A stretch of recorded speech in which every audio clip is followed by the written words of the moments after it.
ये next topic है बेटा और लास्ट है ये बस, ठीक है। ये 2 टॉपिक है इसके अंदर। ये होता है बेटा आपका, ये कुछ डेफिनेशन है जो आपको याद रखनी पड़ेंगी, ठीक है। आगे बीच बीच में कहीं आ जाएंगी तो आप उसको यूज कर लेना, ठीक है। ये अगर हम अपने अर्थ के इंटरनल स्ट्रक्चर को देखते हैं तो आप जानते हैं कि अर्थ का भी क्या होता है बेटा, एक मैग्नेटिज्म होता है। ये 10th में पढ़ा होगा आप लोगों ने, ठीक है। तो अर्थ का मैग्नेटिज्म क्यों होता है? क्योंकि हमें पता है कि अर्थ के अंदर एक मैग्नेट जो है बेटा वो लेट की जाती है। हम ये मानते हैं कि जो अर्थ है हमारी उसके अंदर भी क्या है बेटा आपकी एक मैग्नेट रखी हुई है, ठीक है। इसी की वजह से अगर आप अर्थ के अंदर कुछ प्रूफ भी है इसके, जैसे अर्थ के अंदर अगर कोई लोहे का टुकड़ा आप कुछ टाइम के लिए ऐड करा दें तो थोड़े दिनों के बाद जब उसको आप निकाल के देखेंगे तो वो एक मैग्नेट के तरीके से बिहेव करता है। क्लियर बेटा बात? दूसरी, एक किसी भी फ्रीली सस्पेंडेड मैग्नेट को अगर आप लोग छोड़ देते हैं तो वो भी बेटा हमेशा नॉर्थ और साउथ डायरेक्शन में आपकी रुकती है। इसका रीजन यही है कि अर्थ के अंदर भी एक मैग्नेट जो है वो बेटा प्लेस्ड होती है। क्लियर बात? तो ये मैंने वो मैग्नेट जो है बेटा आपकी, ठीक है, एक निडल के तौर पे आपको मैं शो करके दिखा रहा हूं। जैसे ये वो मान लिया मैग्नेट है जिसका ये नॉर्थ है और ये क्या है बेटा आपका मान लिया साउथ है, ठीक है। तो इसमें हमारे लिए जो इंपॉर्टेंट बात है बेटा वे 2 है। सबसे पहली बात क्या इंपॉर्टेंट हमारे लिए, मैग्नेटिक मेरिडियन और जियोग्राफिक मेरिडियन क्या होती है। क्लियर बात? तो सबसे पहले अगर मैग्नेटिक मेरिडियन की मैं बात करूं, देखो ये जो बॉक्स आपको दिखाई दे रहा है, ठीक है। तो मैग्नेटिक मेरिडियन जो है बेटा एक वर्टिकल प्लेन होता है ऐसे, ठीक है। अर्थ में एक वर्टिकल प्लेन को मैग्नेटिक मेरिडियन बोलते हैं जो पास होता है कहां से बेटा आपका, मैग्नेटिक एक्सिस से, ठीक है। जो मैग्नेट की एक्सिस है ये वहां से जो पास होता है हमारा, ठीक है, उसी को हम क्या बोलते हैं बेटा आपका मैग्नेटिक मेरिडियन बोलते हैं। क्लियर बात? दूसरा, जियोग्राफिक मेरिडियन की अगर बात करें तो इससे बेटा एक एंगल जिसको हम अल्फा बोलते हैं, ठीक है, उस पर एक दूसरी मेरिडियन होती है हमारी जिसको हम बोलते हैं जियोग्राफिक मेरिडियन। क्लियर बेटा बात? तो ऐसे ही जियोग्राफिक मेरिडियन भी एक वर्टिकल प्लेन होता है जो पास करता है किससे बेटा आपका, जो जियोग्राफिक हमारे नॉर्थ और साउथ पोल होते हैं। क्लियर बात? नॉर्थ और साउथ पोल से जाने वाला वर्टिकल प्लेन तो क्या है बेटा आपका जियोग्राफिक मेरिडियन होती है, ठीक है। और मैग्नेट के जो आपके मैग्नेटिक पोल्स हैं उनसे एक तरीके से जाने वाला जो प्लेन है उसको क्या बोलते हैं आपका, उसको मैग्नेटिक मेरिडियन बोलते हैं। क्लियर बात? तो ये दोनों बेटा कुछ इस तरीके से होते हैं, देखो ऐसे, जैसे मेरे हाथ है, ठीक है, ऐसे ये एक एंगल होता है जिस पर ये ऐसे लाई करते हैं। क्लियर बेटा बात? इसमें हमारे लिए ये कोई इतना इंपॉर्टेंट खास बात नहीं थी अब तक। अब हमारे लिए इंपॉर्टेंट जो बात है वो ये है बेटा, ठीक है। सबसे पहले डिक्लिनेशन एंगल, ठीक है, आपको ये याद रखना है हमेशा।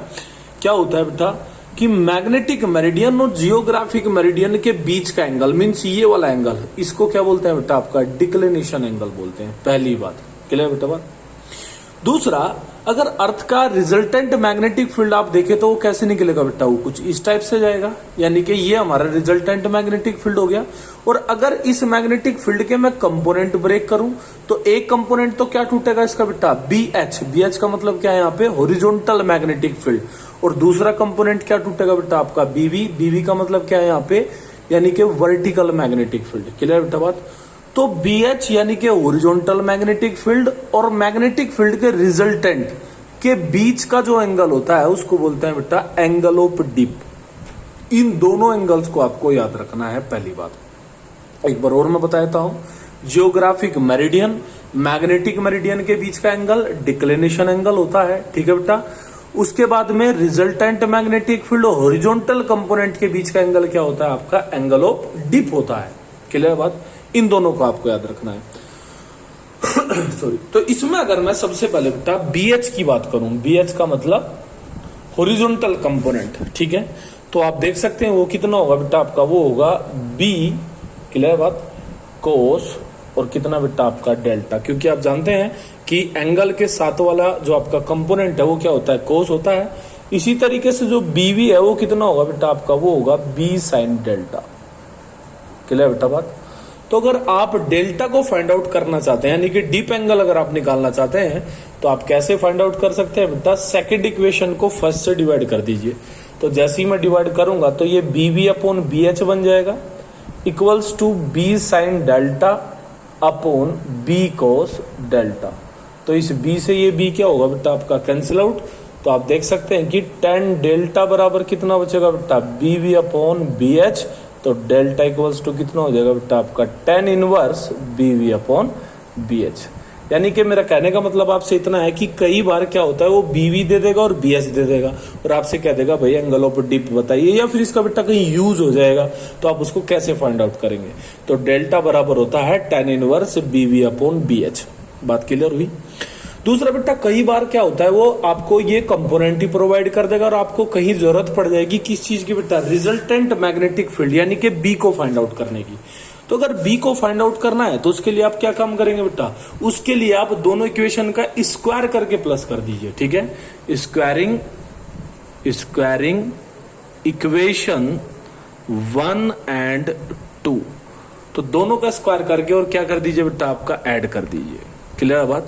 तो जैसे आप दोनों का स्क्वायर करके ऐड करेंगे तो ये यहाँ पे क्या मिलेगा बेटा, बी स्क्वायर यानी कि B H square plus B V square equals to बेटा बी स्क्वायर में कॉमन ले लेता हूं और अंदर क्या बचेगा बेटा, cos square delta plus sine square delta.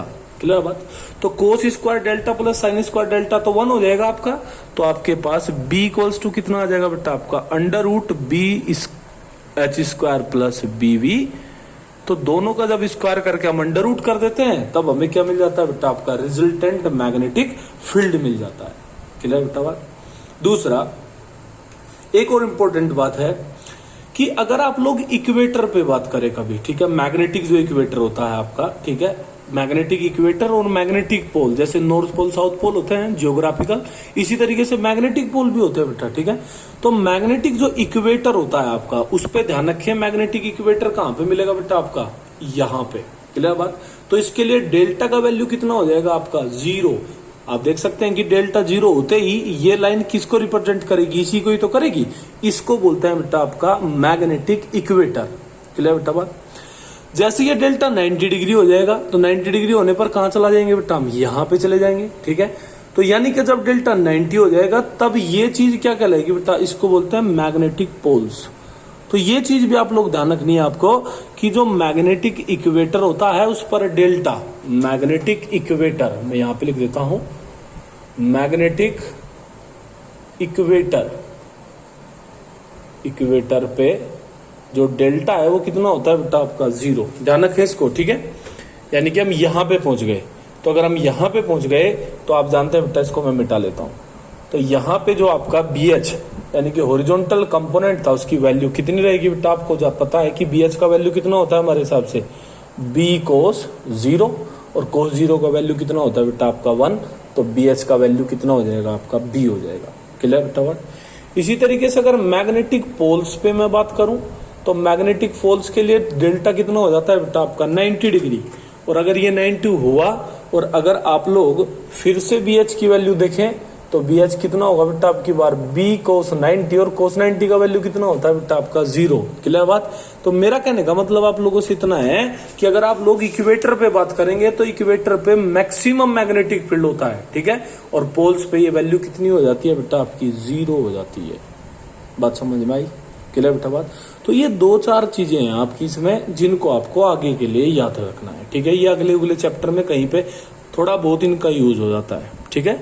इतना इसमें अब टेंशन वाली बात नहीं है, मतलब ये नहीं पूछा जाएगा पेपर में कुछ भी। ये तो ये है कि 1-2 बात है, जैसे हॉरिजॉन्टल मैग्नेटिक फील्ड हो गया बेटा, ठीक है, ये आ जाएगा कहीं ना कहीं, क्वेश्चन वगैरह आप करेंगे, ठीक है।